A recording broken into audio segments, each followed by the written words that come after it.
And so what do you think, how does our current cultural moment, how does our particular culture really impact our ability? And I don't mean just the three of us. I just mean all women. How does it impact how we age and how either easy or difficult it is?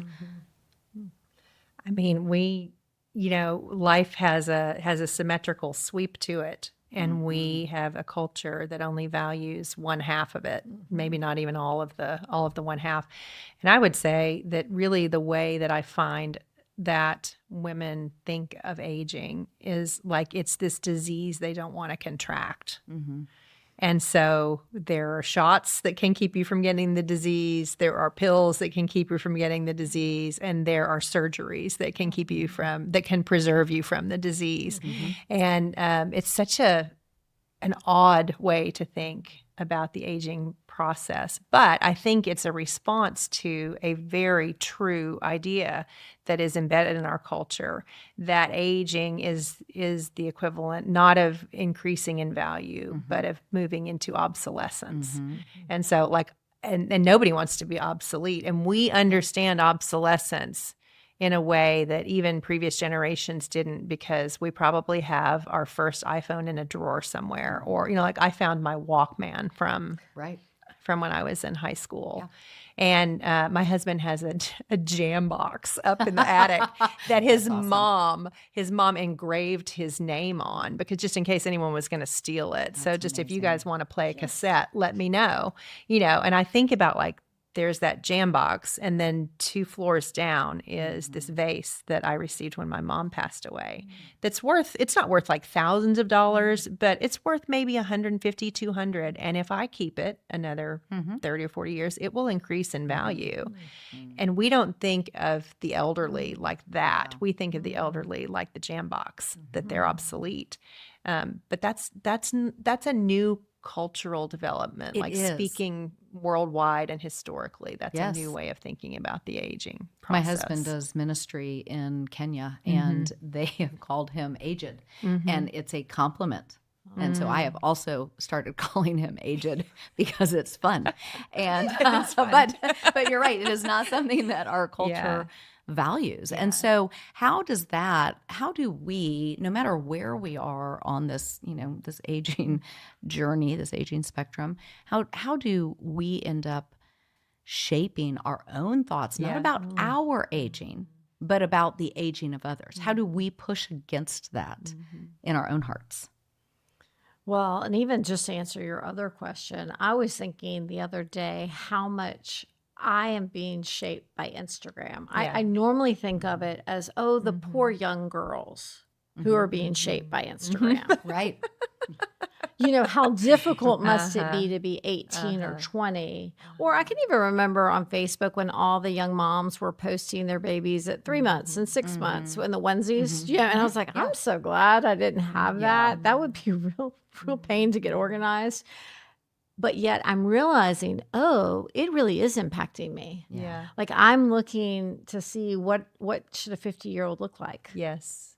And to be honest, we live in public spaces. Yes. So it can be intimidating. Will I lose value?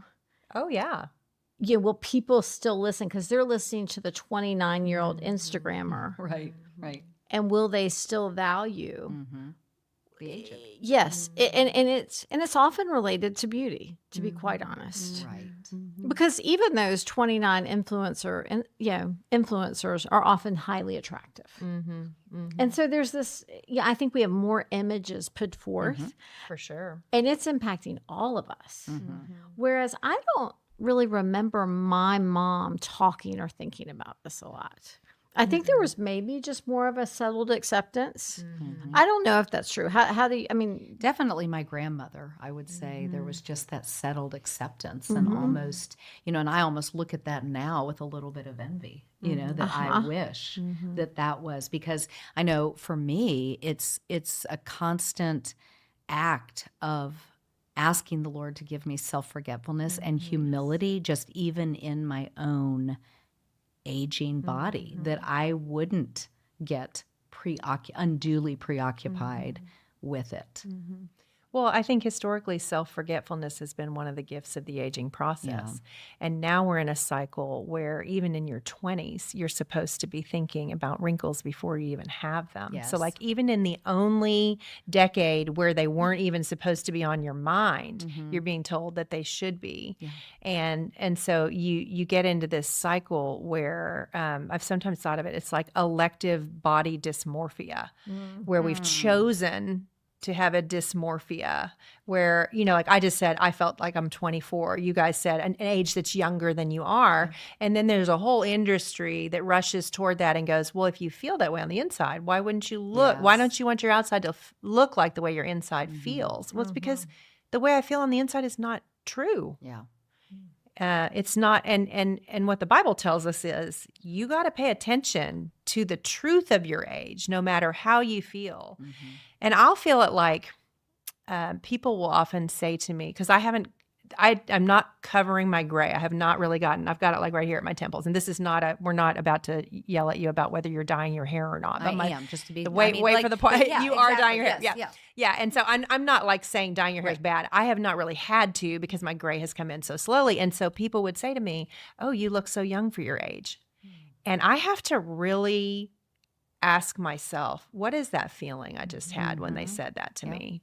Was I glad they said that? Because we really think that is the highest compliment you can pay to a woman in our age demographic is that you don't look your age. Rather than, I'm so blessed to have had that conversation with you because of the wisdom you gave to me. Like that, so even what we think would be a compliment. Well, and like younger women, again, it goes back to obsolescence, right? Like if you're viewed as growing obsolete because like maybe you don't even know how to download the app onto your phone and you need someone to help you, then why would I come to you for advice on how to raise my children or how to fix my marriage? And there's not a sense of the wisdom that is accumulated. So there's the wisdom that comes from God that he just drops on us if we ask him. But then there's also this wisdom of aging that is from seeing the same things repeat again and again and from learning our own hard lessons through our own repeated mistakes or our repeated successes at things.